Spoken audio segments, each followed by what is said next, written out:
Next is from Dale M. Fortunio, and the subject is a feature. What's up, guys? A few weeks ago, you mentioned how young wrestlers go all out to get over, and they pay the price in the future. Looking at guys like Ospreay and Jeff Hardy, how would you transition to safer work style that made the fans turn on you because you aren't, quote, what made you popular anymore, unquote? I remember CC Sabathia changed his pitching style, became a very efficient pitcher later on in his career.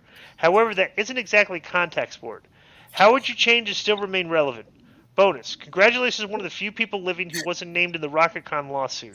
Did you hear about that Rhaka Khan lawsuit, Konnan? No. Okay. All right. I gotta read you this. Holy, because I was sending that to somebody yesterday. Just give me 1 sec. I'll get it. Go on, Di. By the way, I would just say, bro, just don't take as many big bumps, which these guys love to do. You know, just don't take as many big bumps. Is the first thing that they should do to correct everything. Like, it's not necessary. Once you become like you've gotten over at a certain point in your career, you don't have to keep doing that to maintain the people's interest. Because it's almost like, give me a group, Joe, that the lead singer doesn't really have the chops he used to, but people, Motley Crue, Bon Jovi. So you go see Motley Crue, which is a group I liked when I was younger, and you're like, all right, Vince Neil doesn't have the chops he used to. He probably still has showmanship, right? Yeah. You know, you remember those songs from when you were growing up, and you still dig Motley Crue. Yeah.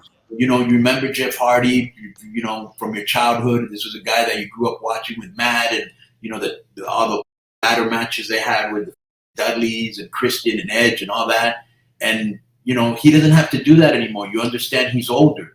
You know, just the fact that he goes out there, he's in shape, and he can have you don't need to do that stuff. That's a good example because, like, Robert Plant from Zeppelin changed his singing style to be different. Vince Neil, when he can't hit a note, he'll just hold the mic out to the crowd.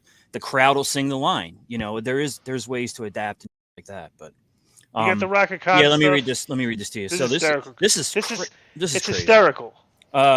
So her lawsuit is claiming a conspiracy in relation to an ongoing Texas criminal case on charges of interference with child custody and aggravated kidnapping.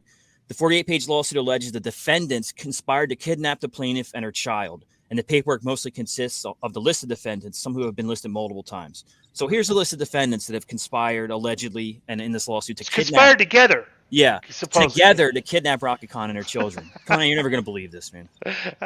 The state of Texas, the El Paso Child Protective Services, the FBI, New Mexico Police Department, NYPD. Wait, and they filed this in federal court in the Southern District in New York, right? Yeah.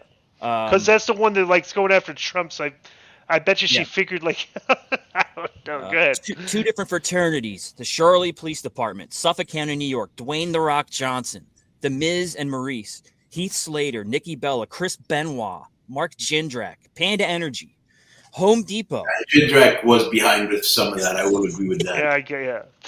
Home Depot, Florida Championship Wrestling, Steve Kern, the NWA, Billy Corgan, Deep South Wrestling, Bank of America. Behind it for sure. Yeah. Bank of America, Michael Jordan,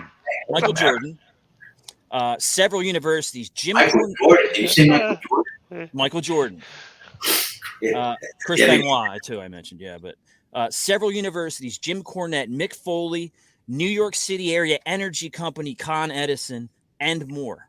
And the lawsuit just proceeded. Like, these guys have been served. Bro, papers. how can the lawyer not get disbarred for filing this? I think the lawyer's Mark Sterling. Nothing. He's really going to that would be hysterical if he was the lawyer, right? Right. So, do me a favor. I mean, you're not allowed to do. It's my understanding you're not allowed to file such frivolous lawsuits. You can lose your license. Well, can't you? She must be on Flocka. But anyway, or fentanyl. I would. When you get a chance, because I'm sure that guy Brian Last will ask that question to Jim Cornette. Mm-hmm. They already did. He already did. They already did. Yeah. Want me to send it to you? Send me his response. Yeah. Okay. Well, it's a 20-minute video they did clip. They did on it. So. Okay. Next is from Dale Fortunio. The subject is the subject is a feature. What's up, guys? A few weeks ago, you mentioned how young wrestlers go all out to get over. Oh no, hang on. I already read this. Next one is from. Oh, we have a live response here. You know that calls for. We have a live response. Here.